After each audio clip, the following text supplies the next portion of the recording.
ఈ కాలం పిల్లలకి తెలియపరిచేది ఏంటంటే వీడియో మొత్తం చూడండి. ఇది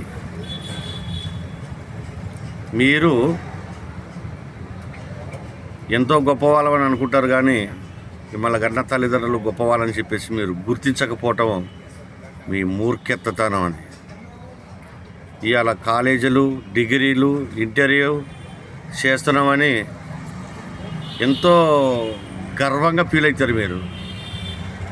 అది మీరు కాదు ఫీల్ అయ్యేది, మీ తల్లిదండ్రులు ఫీల్ కావాలంటే మీ చదువుతో పాటుగా మీ సమరస్కృతం ఉండాలి.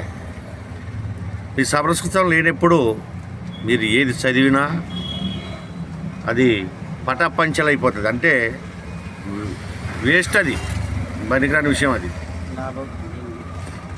ఈ రోజులల్లో పిల్లలు ఇచ్చడి వెలికి తిరుగుతారు, కానీ మీ జీవితాల మీద మీరే మన్ను పోసుకుంటారు. పెద్దలకు సామెత అంటారు, ఏనుగ నెత్తి మీద ఏనుగే మట్టి పోసుకుంటుంది, మనం దాని మీద పొయ్యలేము అంటారు. ఇంకొకటి, సూర్యుడు మొఖాన మన్ను పోస్తే మన మొఖానే పడుతుందని కూడా అంటారు. అంటే ఎదుట వాళ్ళని ఎప్పుడు కించపరచొద్దు, అవమానపరచొద్దు.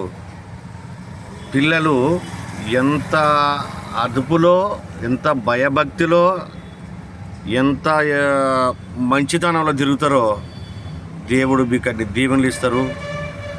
ఆ దేవుళ్ళ కంటే ముఖ్యంగా మిమ్మల్ని కనిపించిన వాళ్ళు తల్లిదండ్రులని మర్చిపోతారు. ఇందిరా మీరు ఇంత కూడా బుద్ధి జ్ఞానం లేని వాళ్ళారా? మీరు కుక్కని చదువుకుంటారు ఇంట్లో, ఆ కుక్కకి ఇలువ ఇస్తారు, కన్న తల్లిదండ్రులకి ఇలువ ఇస్తాం లేదు. మీరు కుక్కని ప్రేమిస్తారు, తల్లిదండ్రులు ప్రేమిస్తాం లేదు. అదే తల్లిదండ్రులను ప్రేమించండి, మీకెంతో గొప్ప దీవెనలు దొరుకుతాయి. అసలు మీరు కన్న పిల్లల్ని మీరు డాడీ అని పిలుస్తారు, మమ్మీ అని పిలుస్తారు, మరి మిమ్మల్ని గట్ట తల్లిదండ్రులు మిమ్మల్ని ఏమన్నా పిలిచిర్రా? మీకు అది గుర్తు దొరకడం లేదా? బుద్ధి లేని వాళ్ళారా? సమాజంలో మంచిగా ఉండాలి. తల్లిదండ్రులు చదువుకున్నోడు, తల్లిదండ్రులను మంచిగా గౌరవించిన వాడు దేవుడి కంటే గొప్పవాడు. వాడు ఎప్పుడు చెడిపోడు, చెడనివ్వడు దేవుడు, చెడిపోడు. మీకు సామెత తెలుసా?